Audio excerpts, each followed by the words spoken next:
हाँ, तो next question है what is integrated nutrient management INM, explain the role of organic manures and bio fertilisers in crop production. C है discuss the principles and importance of integrated nutrient management in sustainable agriculture. Let's start. Integrated nutrient management क्या है? Integrated nutrient management is the judicious and balanced use of chemical fertilisers, organic manures, bio fertilisers and crop residues to maintain soil fertility, enhance crop productivity and ensure sustainable agriculture while minimizing the environmental degradation। मतलब क्या है? इसमें हम लोग हर तरह का fertilisers जो हम लोग जानते हैं, जिसके बारे में आइडिया है, वो यूज़ कर रहे हैं। जैसे हम लोग केमिकल फर्टिलाइजर्स यूज़ कर रहे हैं, ऑर्गेनिक मैन्योर्स यूज़ कर रहे हैं, बायो फर्टिलाइजर्स यूज़ कर रहे हैं, क्रॉप रेसिड्यूज यूज़ कर रहे हैं। सब तरह से हम लोग वो हर तरह के वो यूज़ कर रहे हैं, लेकिन एक फिक्स क्वांटिटी में, ताकि वो प्लांट को या आपके क्रॉप को बेनिफिशियल हो क्रॉप के लिए। ऑब्जेक्टिव्स क्या है? Maintain long term soil fertility, achieve balance nutrition supply, improve nutrient use efficiency, reduce dependence on chemical fertilisers. Main इसका ऑब्जेक्टिव यही है। Increase crop productivity, sustainability, minimise environmental pollution. Components बहुत clearly answer में आपको बताना है। कंपोनेंट्स क्या होगा? Chemical fertilisers. और इतना लिखने के बाद अगर ये भूल भी जाओ तो कंपोनेंट्स में जरूर लिख देना, chemical fertilisers, organic manures, bio fertilisers, crop residues, green manures, micronutrients by soil test. यही है इंटीग्रेटेड न्यूट्रिएंट सोर्स मॉडल। देखिए ये डायग्राम मैंने बनाया है। डायग्राम आपको ऐसे बनाने की जरूरत नहीं है, बस हम लोग ये मैंने आपको समझाने के लिए बनाया है। ऑर्गेनिक मैन्योर्स क्या होता है? Organic manures are decomposed plants and animal residues that supply nutrients and improve soil properties. Farm yard manure आपको पता है, अगर आप काउसेट में हो, या प्लांट का कंपोस्ट है, या वर्मी कंपोस्ट है जिसमें हम लोग अर्थवॉर्म का यूज़ करते हैं, वो सॉइल को ब्रेक डाउन करता है और वो हम लोग फिर नॉर्मल एग्रीकल्चर में यूज़ करते हैं। ग्रीन मैन्योर हुआ वही लीव्स वगैरह, पोल्ट्री मैन्योर हुआ, soil physical properties without adequate organic manure. After adding organic manure better structure हो जाता है, पोरस हो जाता है, बेटर एरेशन होता है, high water holding capacity high होती है। मुझे लगता है ये टर्म पहली बार आया है हम लोग के इधर में, तो हम लोग सॉइल साइंस करके भी आपका एक यूनिट है, उसमें इसके बारे में और बेटर तरीके से पढ़ेंगे। बहुत इंपॉर्टेंट है ये क्रॉप यील्ड में। Chemical, biological and crop growth benefits, chemical properties, organic manures की बात हो रही है यहाँ। Supply macro and micronutrients, increase cation exchange capacity, CEC, buffer soil pH। Biological properties, beneficial microorganism को स्टिमुलेट करता है, माइक्रोबियल एक्टिविटी बढ़ाता है, क्रॉप परफॉर्मेंस भी बढ़ाता है। अब बायो फर्टिलाइजर्स क्या है? डेफिनेशन क्या है बायो फर्टिलाइजर्स का? Bio fertiliser preparations containing living microorganisms that enhance nutrient availability through biological process. ठीक है, this is the difference between chemical fertilisers and bio fertilisers. Bio fertilisers में live living micro organisms, biological organisms, bacteria, fungus का use करके हम लोग bio fertilisers बना रहे हैं। बायोलॉजिकल पाथवे क्या है? Micro organisms, biological process, nutrient availability. Major bio fertilisers and their functions. Rhizobium है जो लेग्यूम्स में रूट फिक्सेशन का काम आता है। हम लोगों ने इसी मतलब ये एक्सप्लेनेशन वाले में ही हम लोगों ने आगे देखा था, राइजोबियम का नाम सुना था। और भी नाइट्रोजन फिक्सर्स हैं एनवायरनमेंट में, जैसे एजोटोबैक्टर है, ये फ्री लिविंग नाइट्रोजन फिक्सेशन करता है। एजोस्पाइरलम है, नाइट्रोजन फिक्सेशन इन सीरियल्स में जो नाइट्रोजन फिक्स करता है वो एजोस्पाइरलम है। एक एल्गे होता है, ब्लू ग्रीन एल्गे, जो कि पैडी फील्ड में नाइट्रोजन फिक्स करता है। एजोला है जो nitrogen fixation in rice fields में जो फिक्स करता है। फॉस्फेट सोलुबलाइजिंग बैक्टीरिया है जो इनसॉल्युबल फास्फोरस को अपटेक में हेल्प करता है। फॉस्फोरस और वाटर में अपटेक माइक्रोराइजा भी करता है। माइक्रोराइजा भी अलग अलग टाइप के हैं। इसी माइक्रोराइजा पे मैंने PhD की है, आगे डिस्कस करते हैं। यही इसी माइक्रोराइजा और mycorrhiza as a bio fertiliser पे ही मेरी भी PhD है। तो राइजोबियम का हम लोग देख ही चुके हैं, लेग्यूम में फिक्स करता है, फ्री लिविंग में एजोटोबैक्टर करता है। ये वही है डायग्रामेटिकल व्यू में। और ये जैसे माइक्रोराइजा रूट सरफेस एरिया बढ़ाता है, जिससे हम लोग फॉस्फोरस और वाटर का अपटेक बढ़ता है। ठीक है, और फॉस्फेट सोलुबलाइजिंग बैक्टीरिया क्या करता है? जो इनसॉल्युबल फॉस्फोरस है उसको मतलब ब्रेक डाउन करके अवेलेबल फॉस्फोरस में कन्वर्ट कर देता है। Organic manures plus bio fertilisers, देखिए ये organic manures soil structure improve कर रहा है, माइक्रो न्यूट्रिएंट्स सप्लाई कर रहा है, वाटर होल्डिंग कैपेसिटी बढ़ा रहा है, स्टिमुलेट सॉइल ऑर्गेनिजम्स कर रहा है। बायो फर्टिलाइजर्स क्या कर रहा है? Nutrient availability, nitrogen fixation, remember nitrogen uptake, phosphorus uptake, fix nitrogen biologically, solubilise phosphorus, increase phosphorus and water uptake. यहाँ तक ना ये सारे पॉइंट्स ऐसे हैं जो तुम पढ़ोगे और लिखोगे तो बहुत क्लियरली किसके अंदर कौन सा पॉइंट लिखना वो याद रहना चाहिए, समझ में रहना चाहिए, क्योंकि सिमिलर पॉइंट्स हैं। अब ये नहीं कि ऑर्गेनिक मनोवर में तुम नाइट्रोजन फिक्सेशन लिख दो, कहीं ना कहीं वो मतलब बहुत वो मतलब ये तुम्हारे पूरे आंसर को रॉन्ग कर देगा। Balance supply and integrated nutrient sources. Balance supply NPK micro जो supply all essential macro and micro nutrients according to crop requirements. इसमें क्या है कि भाई जो बैलेंस सप्लाई और इंटीग्रेटेड न्यूट्रिएंट सोर्स जब हम किसी प्लांट के लिए किसी क्रॉप के लिए हम लोग ये बनाते हैं कि INM उसका क्या होगा, तो हम लोग देखते हैं कि कौन कौन से हम लोग जो सोर्सेज यूज कर रहे हैं उसमें से कौन सा क्या फिक्स कर रहा है।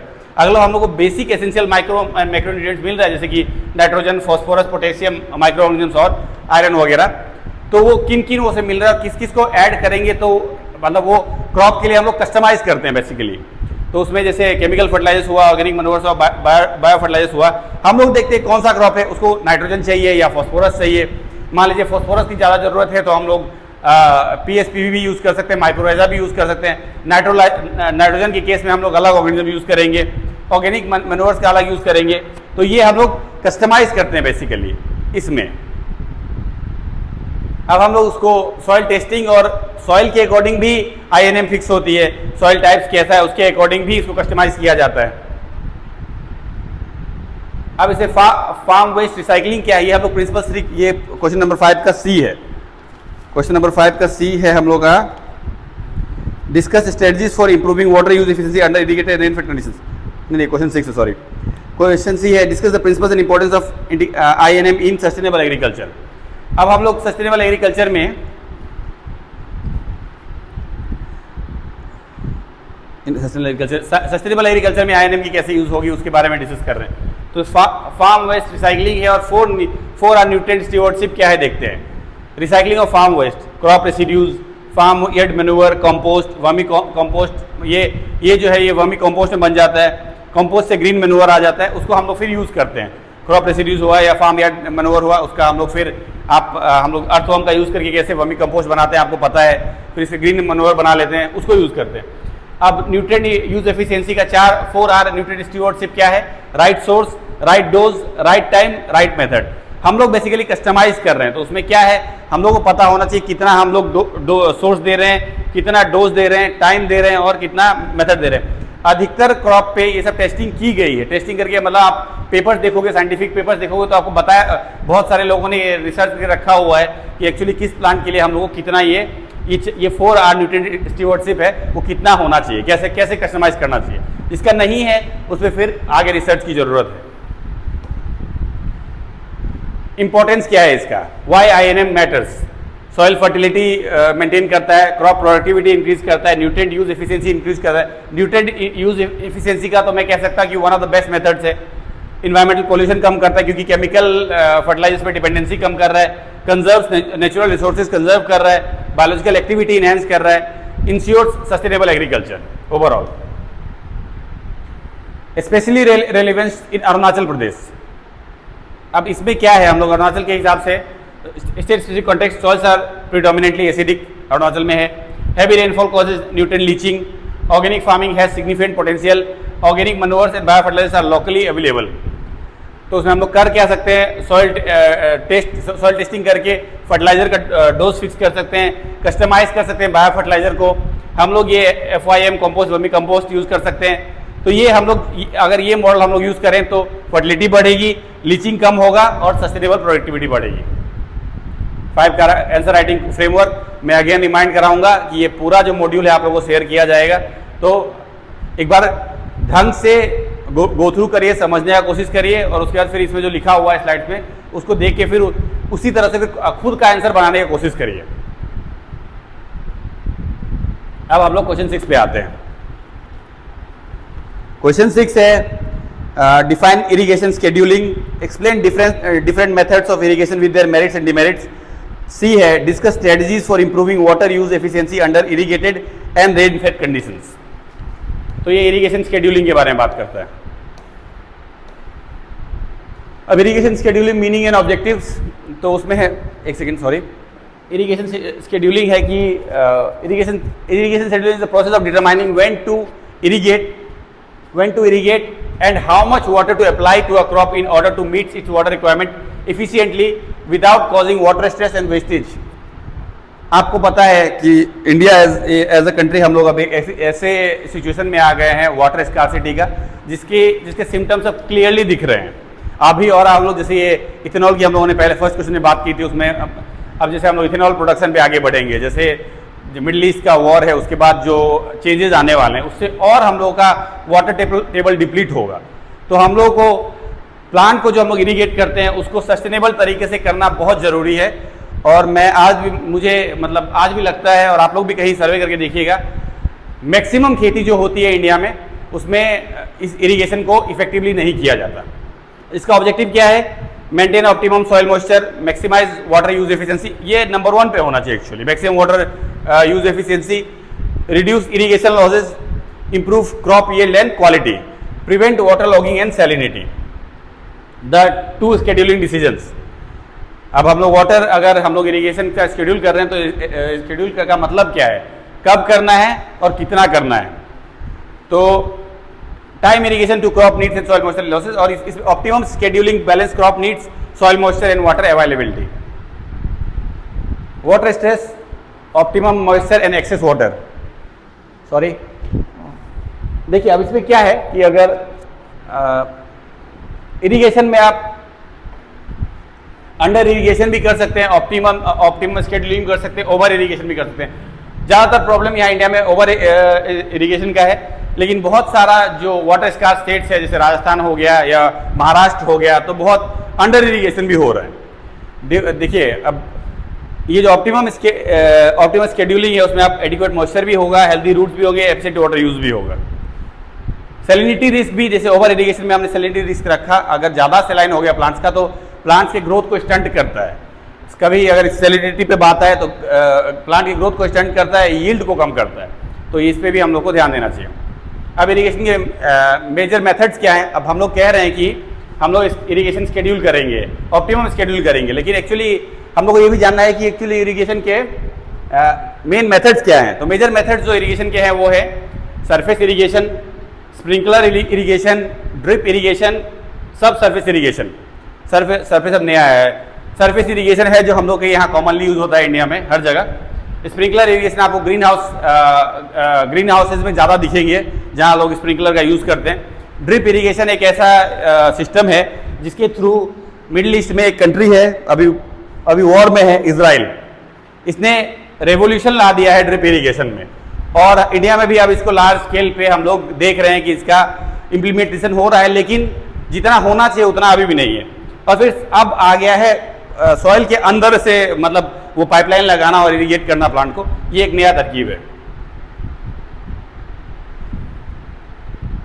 अब ये हम लोग सरफेस इरिगेशन की बात करें तो सरफेस इरिगेशन में कैसे होता है, जैसे टाइप में है एक फ्लड इरिगेशन, आपने जैसे पैडी फील्ड वगैरह देखा होगा, पूरा फ्लड कर दो फील्ड को। फिर बेसिन इरिगेशन, एक बेसिन बना लेते हैं।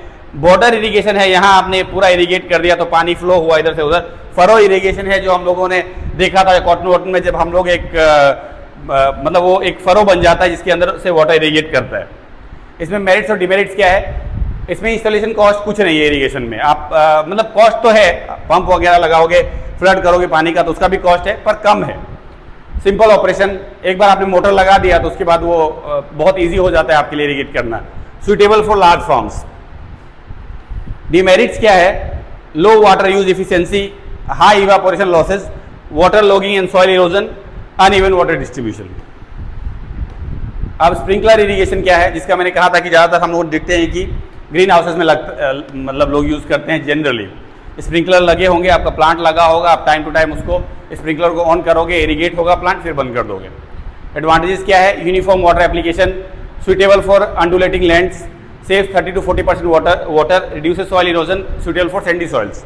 Limitations, high installation cost, wind effects water distribution, requires electricity और फ्यूल। स्प्रिंकलर आप ओपन फील्ड में लगा भी नहीं पाओगे, उसको इंस्टॉल भी नहीं कर पाओगे, तो ये तो एक लिमिटेशन है ही। जैसे इसने कहा विंड इफेक्ट्स वाटर डिस्ट्रीब्यूशन, आपने लगा लिया फील्ड में, हवा बही तो उसका इंस्टॉलेशन भी बिगड़ सकता है, इलेक्ट्रिसिटी की भी काफ़ी यूज़ होती है। ड्रिप इरिगेशन क्या है? ड्रिप इरिगेशन में है कि आप देखिए एक पाइपलाइन बिछी होगी फील्ड में रूट के सामने, और रूट को फिर मतलब वहीं प्लांट को इरिगेट किया जाएगा। ड्रिप मतलब ड्रिप ड्रिप ड्रिप करके पानी गिर रहा है, बूंद बूंद पानी गिर रहा है, उतना ही गिर रहा है। हम लोगों ने इसको ऐसे कस्टमाइज किया, ऐसे मॉड्यूलेट किया है, उतना ही निकल रहा है जितना प्लांट को ज़रूरत है। हमने चलाया उसको आधे घंटे के लिए, या आधा घंटा बहुत बोल रहा हूँ, 15 मिनट 20 मिनट, फिर बंद कर दिया। सबसे बढ़िया वाटर यूज एफिशिएंसी है इसका, 50 to 70% इरीगेशन वाटर बच जाता है। रिड्यूसेज वीड ग्रोथ, प्लांट को आप डायरेक्टली पानी दे रहे हो तो आसपास इतना पानी नहीं है कि वीड ग्रो कर जाएगा, जैसे कि आप सरफेस इरीगेशन में देख रहे हो। Fertigation is possible, higher crop yield and quality. Limitations, investment काफ़ी है, सब लोग अफोर्ड नहीं कर सकते। इमिटेट्स मेक लॉस, और जब अगर एक बार आपने इन्वेस्टमेंट कर लिया तो आपको फिर उसको टाइम टू टाइम सर्विसिंग भी करानी रहती है। सब सरफेस इरिगेशन में वही पाइप आप मतलब मिट्टी में बोल रहा हूँ, सॉइल के अंदर आपको वो ले डाउन कर देता है पाइप को, और वहाँ से फिर इरिगेट करता है। कुछ हद तक वो ड्रिप इरिगेशन जैसा ही है, लेकिन वो ड्रिप इरिगेशन में अबव द सरफेस था, ये below the surface. Advantages, very high water use efficiency, minimal evaporation losses, reduced weed infestations, limitations, expensive installation, difficult maintenance, limited suitability. Obviously इसको फिर मेंटेन करना बहुत डिफिकल्ट हो जाएगा ऑर्डिनरी फार्मर के लिए।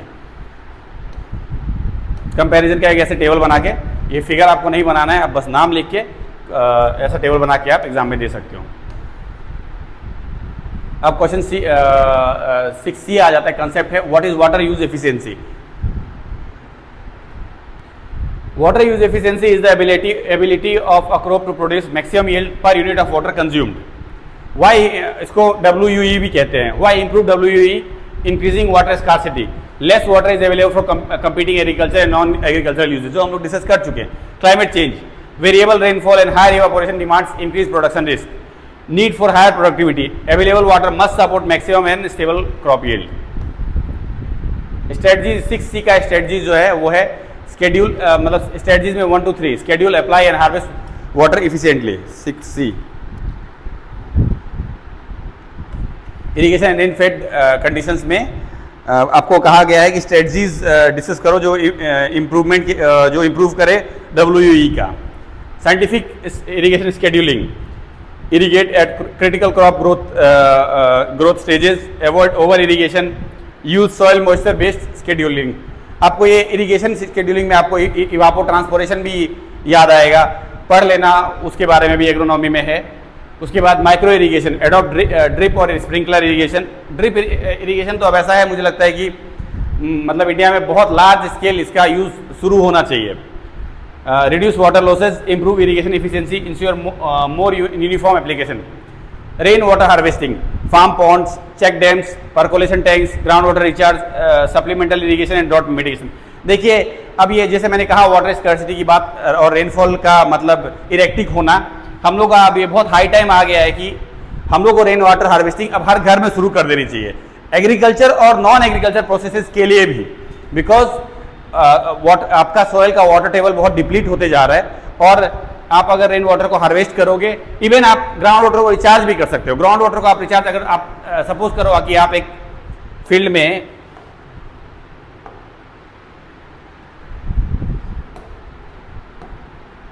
आपका ये फील्ड है, इसी में अगर आप मान लो एक वेल टाइप का बना लो और एक स्ट्रक्चर बना लो जिससे जहाँ पाइप लगे हों, और ये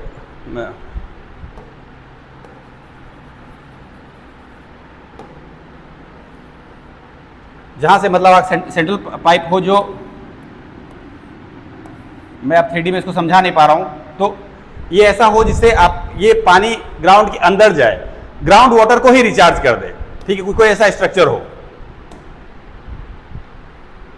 ग्राउंड को रिचार्ज कर दे, पानी आपका ग्राउंड के अंदर चल जाए। उसमें क्या होगा आपका कि मान लो अगर जैसे रेनी सीजन में आपने क्रॉप हार्वेस्ट कर लिया, उसके बाद मान लीजिए जैसे आपको कोई और क्रॉप ग्रो करना हो और उस टाइम में अगर रेनफॉल की प्रॉब्लम हो, तो आप इसमें आप मतलब वो यूज़ करके क्या बोलते हैं उसको, मतलब आप इसको इसी के पानी को यूज़ कर सकते हैं इरिगेशन के लिए। तो आप ये आजकल, और मतलब ये अब हर घर में होना चाहिए ग्राउंड वाटर रिचार्ज। जैसे सॉइल कैपेसिटी, सॉइल के अंदर जो ग्राउंड वाटर का जो क्या वो है, आप आजकल देख रहे होगे बोरवेल जो यूज़ करते हो, कितना अंदर चला गया है पानी, तो वो कम से कम आपको इससे क्या होगा कि सॉइल की जो वाटर होल्डिंग कैपेसिटी है वो बढ़ जाएगी। अब 4 to 6 स्ट्रेटजीज क्या है? एक तो मल्चिंग है। मल्चिंग मैंने बताया ही था कि आप प्लांट के आसपास का एरिया को ढक दो। कंजर्वेशन एग्रीकल्चर है जिसमें आप मिनिमम टिलेज यूज करो, क्रॉप रेजिड्यू रिटेंशन यूज करो, क्रॉप रोटेशन यूज करो। कंजर्वेशन एग्रीकल्चर के बारे में आप पहले भी सवाल था, तो इसके बारे में अच्छे से पढ़ लेना।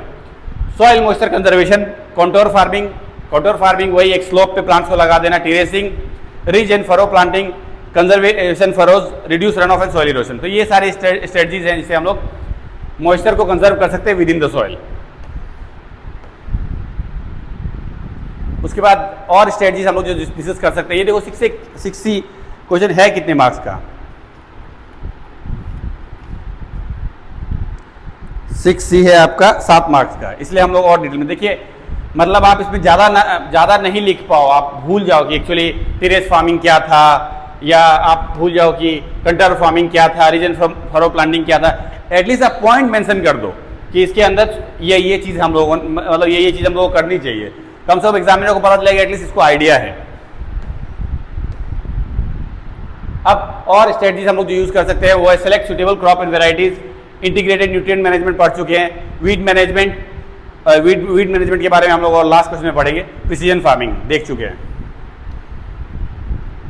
6C का ही है improving WU under irrigated conditions. तो वाटर यूज एफिशिएंसी को हम लोग कैसे और इम्प्रूव कर सकते हैं, स्केड्यूल है, अप्लाई एफिशिएंटली है, conserve root zone water, improve crop response, monitor precisely. अब रेन फेड एग्रीकल्चर में हम लोग इसको कैसे WU को कैसे बढ़ा सकते हैं, हार्वेस्टिंग करके हम लोग, मैं तभी आपको डिस्कस कर रहा था कि ग्राउंड वाटर रिचार्ज हो गया, या वाटर को आप किसी तरह से कंजर्व करो।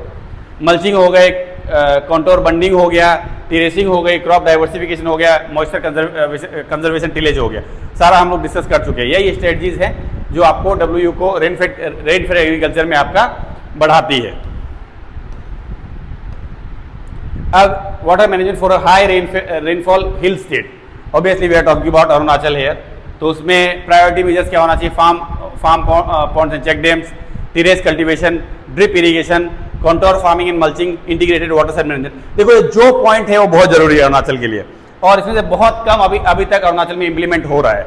तो आप लोग, जब मैं चाहता हूँ कि आप लोग जो लोग हम लोग के क्लास में जुड़ रहे हैं, सब वीडियो बनो और ये सारे पॉइंट्स इंप्लीमेंट करवाओ, तभी हम लोग के स्टेट को एक लो यील्ड एग्रीकल्चरल स्टेट से एक प्रॉफिटेबली एक एग्रीकल्चर स्टेट हम लोग बना सकते हैं।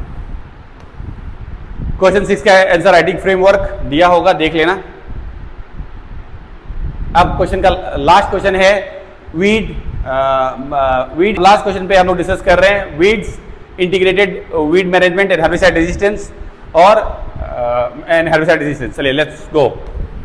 लर्निंग आउटकम्स देख लीजिए, इस स्लाइड को ऐसे देख लीजिएगा, ये 154, ये सारा मैंने मॉड्यूल बना के रख दिया आप लोगों के लिए, ताकि अच्छे से आप लोग एक बार मेंस में आंसर देना कैसे है, ये सब जो टॉपिक डिस्कस कर रहे हैं वो तो हम लोग जब वो यूनिट को पढ़ेंगे तो भी उसको बहुत और डिटेल में बहुत अच्छे से डिस्कस करेंगे। लेकिन इस मॉड्यूल का कि मतलब उसमें लर्निंग आउटकम से क्वेश्चन स्ट्रक्चर कैसा होना चाहिए, क्वेश्चन का डिस्क्रिप्शन कैसा होना चाहिए, ये सब जो दिया हुआ है बहुत ध्यान से पढ़िएगा। मैं यहाँ कवर नहीं कर रहा हूँ क्योंकि हर क्वेश्चन में क्या कवर करूँ, पर आप लोगों को मॉड्यूल दिया जाएगा, बहुत ध्यान से पढ़िएगा। वीड्स क्या होता है? A weed is any plant growing where it is not wanted. Simple है, लेंटेना कैमेरा, एजिरेटम कोनिजोइड्स बहुत कॉमन वीड है जो अरुणाचल में पाए जाते हैं। प्लांट्स का कोई यूज नहीं होता, जहाँ भी एग्रीकल्चर हो रही हो या नहीं भी हो रही हो, वेस्टलैंड है, आपको ये प्लांट्स दिख जाएंगे। हार्मफुल क्यों है? Compete for nutrients and moisture, reduce crop yield, harbour pest and diseases, increase cultivation cost, reduce productivity, quality, interfere with harvesting. ठीक है, वही चीज़ है यहाँ फिगर में दिखाया मैंने। How weeds reduce crop performance, competition occurs above and below the soil surface and also competes crop management. देखिए एक तो एरिया ले रहा है, एरिया लेने के बाद मेन जो ये जोन है जो सॉइल का टॉप लेयर है उसमें जो न्यूट्रिएंट्स के लिए ये कम्पीट कर रहा है। हम लोग कर रहे हैं खेती सपोज राइस का या मैंगो का या लीची का, और हम लोग को एजिरेटम कोनिजोइड्स उसमें ग्रो हो रहा है, तो हम लोग की तो उसमें मतलब इसका कोई यूज़ नहीं है ना, वेरी अनवांटेड। आपके ऐसा एक अनवांटेड गेस्ट आ गया आपके घर में जाने का नाम नहीं ले रहा है, आपके रिसोर्सेज भी यूज कर रहा है, आप उसको मतलब जाने के लिए कह भी नहीं पा रहे हैं। ये कुछ ऐसा सिचुएशन है। एक फिल्म देखी होगी आप लोगों ने, अतिथि कब जाओगे, बस वैसा ही कुछ सिचुएशन है। अब हो क्या रहा है, वीड इन्फेस्टेशन, रिसोर्सेज कंपटीशन, ये हम लोगों ने डिस्कस किया ही है। वीड्स को क्लासिफाई किया जाता है उनके लाइफ साइकिल के बेसिस पे, annual weeds, biennial weeds, perennial weeds. जैसे हम लोग प्लांट्स के बारे में पढ़ते हैं, annual plants, biennial plants, perennial plants, वैसे ही वीड्स है। एनुअल वीड्स का 1 सीजन लाइफ साइकिल है obviously, seed, seedling, vegetable growth, flowering fruit, plant types. Examples इकोनोकोला, क्रसगेली, एमेरेंथस विरिडिस। तो 2-4 एग्जाम्पल भी आप हर तरह के वीड्स का आपको पता होना चाहिए, याद होना चाहिए बोटेनिकल नेम के साथ।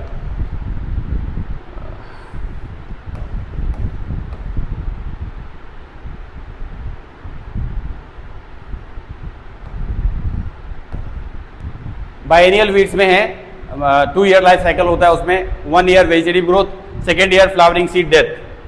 अब ये डॉकस कैरोटा एग्जांपल है, वाइल्ड कैरेट, और सिरसियम वल्गेरे बाइनियल वीड एग्जांपल। उसके perennial weeds just like perennial plants, year 1, year 2, year 3 plus. Seeds भी होता है, सेक्सुअल रिप्रोडक्शन डिस्पर्सल भी होता है, वेजिटेटिव पार्ट्स भी होता है। एग्जांपल है साइप्रस रोटंडस, ये ऐसा ग्रास वीड है जिसने मतलब बहुत ही इन्वेजिव टाइप का वीड है। साइनोडोन डेक्टाइलॉन, बर्मुडा ग्रास, इसके बारे में भी कहा जाता है कि बहुत इन्वेजिव है। इन्वेजिव क्या, नेचुरल जो नेचुरल पॉपुलेशन है उसको भी खत्म कर देता है। मतलब अगर ग्रास का ही पॉपुलेशन सपोज मान लीजिए हम लोग इंडिया के कंटेक्स्ट में, इम्पेरेटा सिलिंड्रिका, उसी का एक बार डिफिनेशन देने के बाद, एग्जाम्पल देने के बाद आप टेबल बना सकते हैं, या अगर आप टेबल बनाएंगे तो ऊपर लिखने की जरूरत भी नहीं है। नाम याद होना चाहिए 2-4। इंटीग्रेटेड वीड मैनेजमेंट, IWM, ये क्या है? Integrated weed management is the combination of cultural, mechanical, biological and chemical methods to control weed economically while minimizing environmental hazards. Six principles IWM के क्या हैं? Prevention, cultural, mechanical, biological, chemical, monitoring. Prevention: use clean seed, clean farm machinery, maintain weed free irrigation channels. ठीक है? Cultural methods: crop rotation, timely sowing, proper seed rate, competitive crop varieties, mulching, cover crops, सब हम लोग पढ़ चुके हैं। सब में आपको दिख रहा है कि वीड मैनेजमेंट कैसे हो रहा है। मल्चिंग कर रहे हो तो भी वीड कंट्रोल हो रहा है, कवर क्रॉप्स लगा रहे हो तो भी वीड कम्पीट हो रहा है, तो भी वीड को कंटेन कर रहे हैं। कल्चरल मेथड्स में आप क्रॉप रोटेट कर रहे हैं। क्रॉप रोटेट करोगे तो जैसे आप एक आपने क्रॉप को हटा दिया, फेलो पीरियड में आपने पूरा सॉइल साफ कर दिया, पूरा फील्ड साफ कर दिया, तो भी वीड चला जाता है। टाइमली सोइंग, सब में ये कल्चरल मेथड्स ये है। मैकेनिकल कंट्रोल, छोटा फील्ड है तो आप हाथ से भी वीड को वहाँ से हटा सकते हो। होइंग है, टिलेज है, इंटर कल्टिवेशन है, मोइंग है। मोइंग का कल्चर हमारे देश में इतना कॉमन नहीं है, पर आप यूरोप में जाओगे तो आपको दिखेगा कि हमेशा मतलब बहुत पीरियडिकली लोग वहाँ अपने घर के आसपास भी लॉन को मो करते रहते हैं। उनका पर्पस रहता है वीड कंट्रोल करना। बायोलॉजिकल कंट्रोल है, जैसे जाइगोग्रामा बाइकोलरेटा है, उसको यूज़ करोगे पार्थेनियम हिस्टेरोफोरस पे तो पार्थेनियम ग्रो नहीं करेगा। ठीक है। केमिकल कंट्रोल है, केमिकल भी ये अलग अलग बहुत इजीली अवेलेबल है। केमिकल कंट्रोल का मतलब मेरा एज अ प्रिंसिपल स्टांस है कि हम लोग एग्रीकल्चर में केमिकल का जितना कम से कम यूज़ कर पाए उतना अच्छा है। लेकिन जब अगर आपका फील्ड पूरा वीड से भरा हुआ है तब आपको सबसे बेस्ट और इफेक्टिव मेथड यही रहता है, मॉनिटरिंग एंड इकोनॉमिक थ्रेशोल्ड। ठीक है। देख अब कोई वीड मतलब ग्रो कर रहा है और आपके फील्ड को हार्म नहीं भी कर रहा, तो अगर वो रहे भी तो उतना दिक्कत नहीं है। कुछ वीड है जो इतना कम्पीट करते हैं रिसोर्सेज के लिए कि आपके क्रॉप को हार्म हो जाता है। From prevention to monitoring the IWM sequence: prevent, suppress, remove, bio control, use herbicides judiciously, monitor. What is herbicide selectivity? Question 7 का C.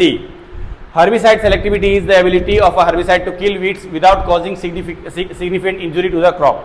बहुत जरूरी है। और अब हम लोग मार्केट में ऐसा herbicide हम लोगों के पास अब ऐसे अवेलेबल है, अभी हम लोग एग्जाम्पल देखेंगे। बेसिस ऑफ सेलेक्टिविटी क्या है? Morphological difference, physiological difference, differential absorption, differential translocation, differential metabolism.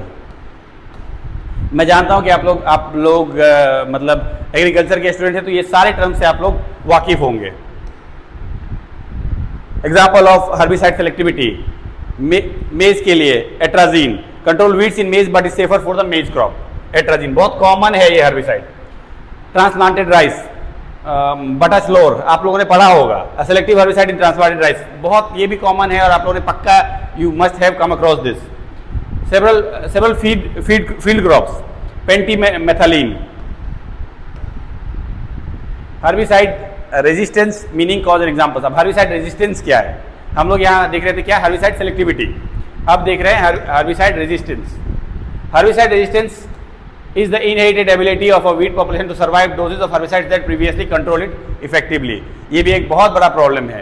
बार बार हर्बिसाइड के यूज करने से बहुत सारे वीड्स ऐसे हो गए हैं जो अब और उतने डोज पे रेजिस्ट कर जाते हैं, वो हर्बिसाइड अब उनको खत्म करने के लिए काफ़ी नहीं है। Repeated use of the same herbicide, continuous monocropping, over dependence on chemical weed control, lack of crop rotation. Conceptual selection sequence, initial population repeated same herbicide, surviving resistant weeds, resistant population increases। आपने monocropping की, उसमें आपको weeds दिखे, आपने herbicide use किया, आप ये sequence आपने फिर रिपीट किया, उसके बाद आपको दिखने लगा कि कुछ वीड्स उसके इतने हर्बिसाइड यूज़ करने के बाद भी ग्रो कर रहे हैं। फिर नेक्स्ट साइकिल में आपको देखा कि उनकी पॉपुलेशन बढ़ रही है। Example, phalaris minor amaranthus species, resistance to isoproturon in wheat और glyphosate resistance approved in several countries. तो ये देखिए इसमें मतलब आइसोप्रोटून जो हर्बिसाइड है, अगर उसमें अगर आप फेलेरिस माइनर ग्रो कर रहे हैं, आप उसको आइसोप्रोटून डाल रहे हो तो फेलेरिस माइनर को इफेक्ट नहीं पड़ रहा, वो फिर भी ग्रो कर रहा है। मैनेजिंग हर्बिसाइड रेजिस्टेंस क्या है?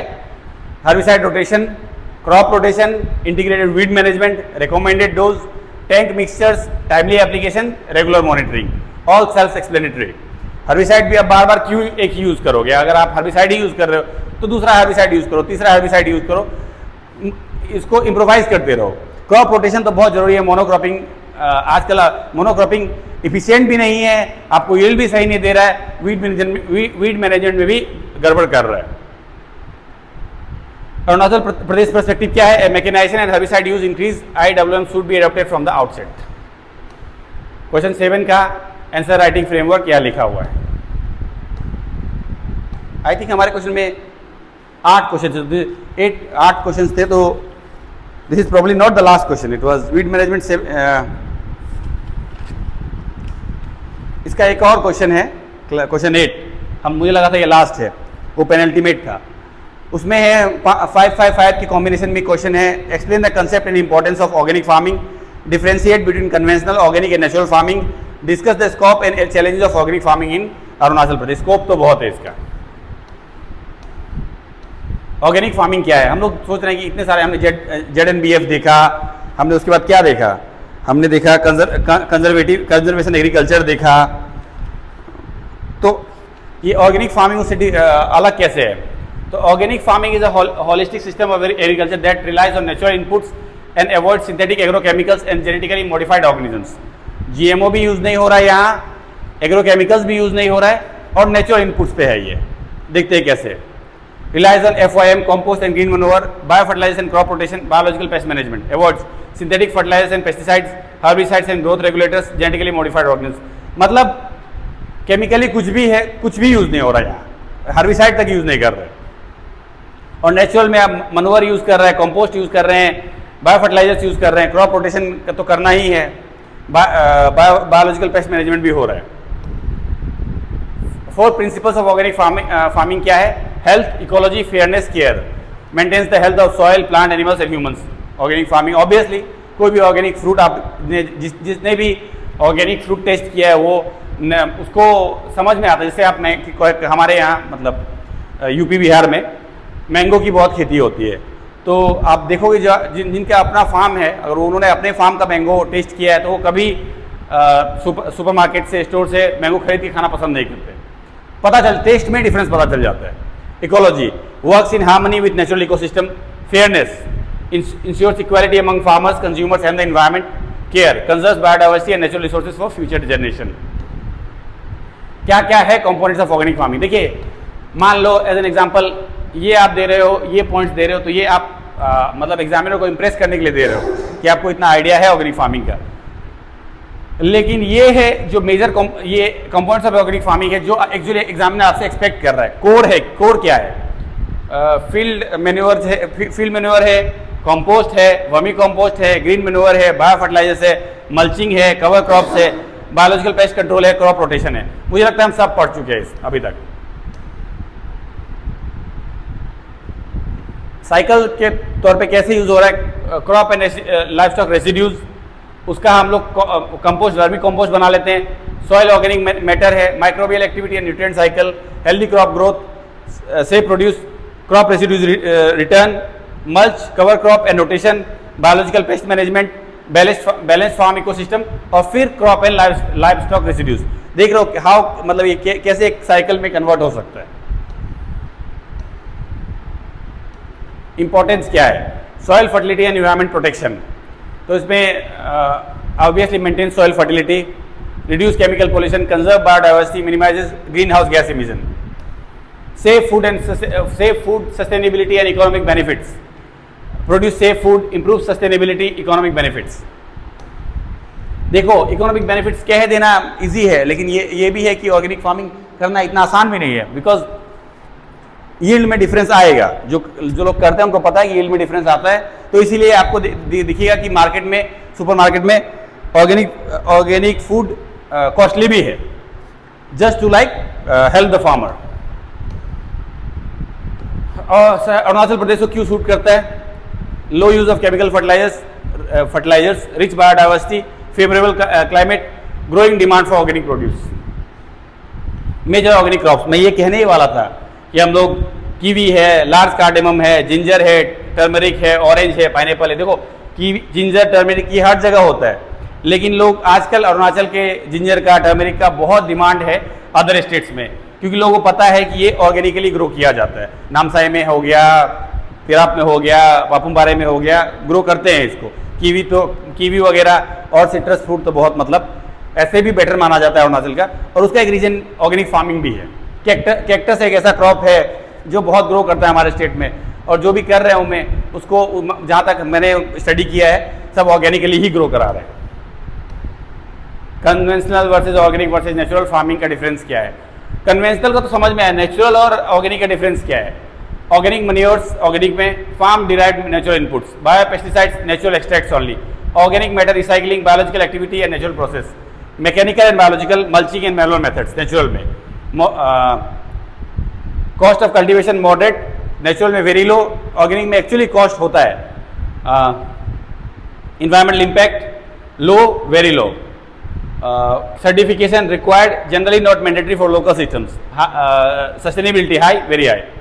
तो ऑर्गेनिक फार्मिंग और नेचुरल फार्मिंग सिमिलर ही है, लेकिन कुछ डिफरेंसेस है जो यहाँ है, आप उसको मतलब मेंशन कर सकते हो अपने आंसर में। अब 8 का बी आ गया, कन्वेंशनल फार्मिंग। कन्वेंशनल फार्मिंग क्या है? क्वेश्चन कैसे आज के इसमें differentiate between conventional, organic and natural farming. अच्छा, फिर मतलब उसी में कन्वेंशनल, ऑर्गेनिक और नेचुरल फार्मिंग के बारे में बात करें, तो वो जो हम लोग टेबल दिखाया है उसी की बात है।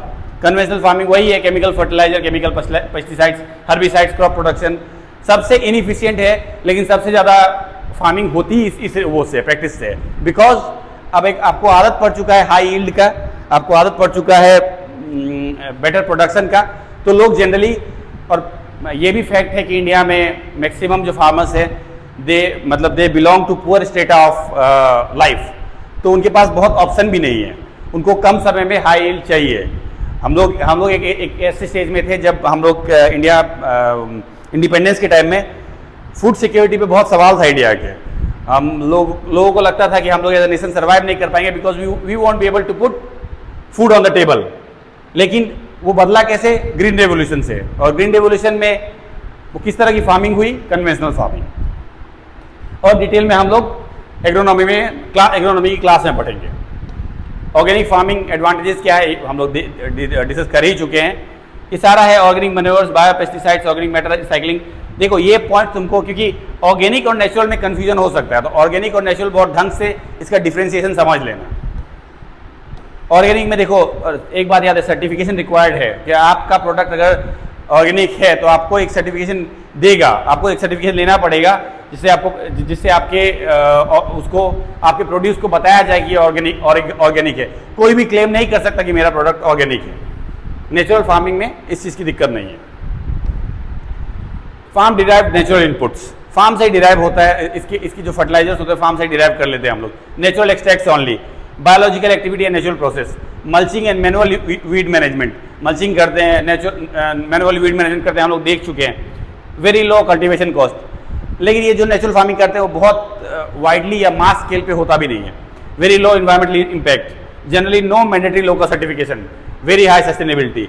एडवांटेजेस क्या है? Minimal external inputs, low production cost, better soil microbial activity, climate resilient.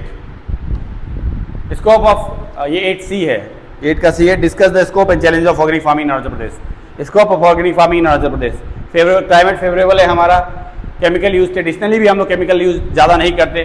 Biodiversity तो इंडिया के one of the richest biodiversity वाला स्टेट है।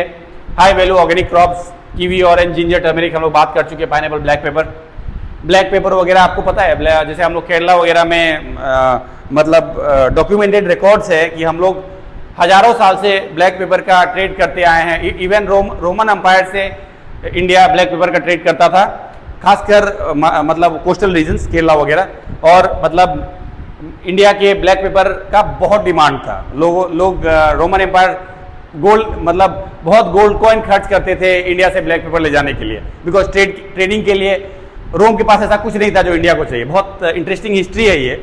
हम लोग इसी से हम लोग इंडिया का नाम पड़ गया लैंड ऑफ स्पाइसेस। तो ब्लैक पेपर अरुणाचल में भी बहुत अच्छा होता है। Export potential, government support.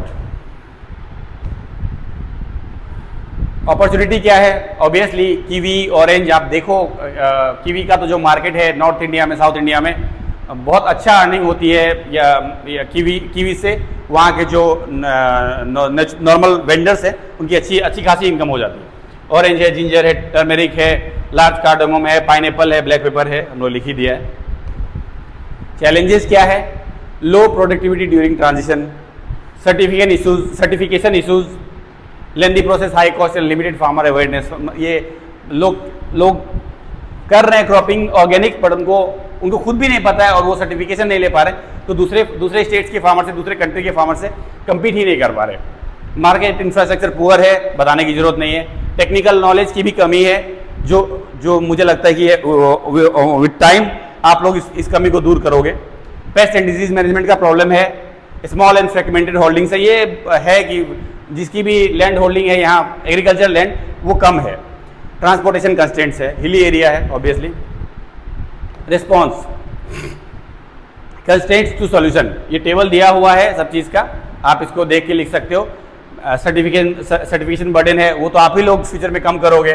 Fragmented producers है, तो उसका भी एक हम लोग को बनाना चाहिए, ग्रुप बनाना चाहिए, जो बाकी कंट्रीज में, स्टेट्स में होता है, फार्मर्स का ग्रुप होता है।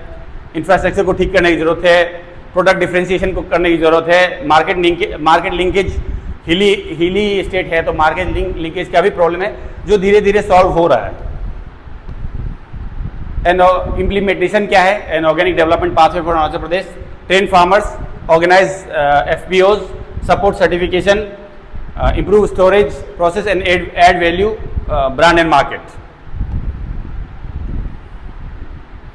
यहाँ मुझे जैसे मैंने एक्सपेक्टेड ट्रांसफॉर्मेशन लिखा है, अगर आप ये कर पाओगे तो सही में ऑर्गेनिक खेती का बहुत पोटेंशियल है स्टेट में, बहुत। फिर इसी तरह से जैसा कंसेप्ट एंड इंपॉर्टेंस के बारे में, कंपैरिजन के बारे में, अरुणाचल के बारे में आपको कैसे कैसे लिखना है, क्या क्या देना है, वो सारा इस कंपैरिजन टेबल में दिया हुआ है। With that, we end the class. Thank you.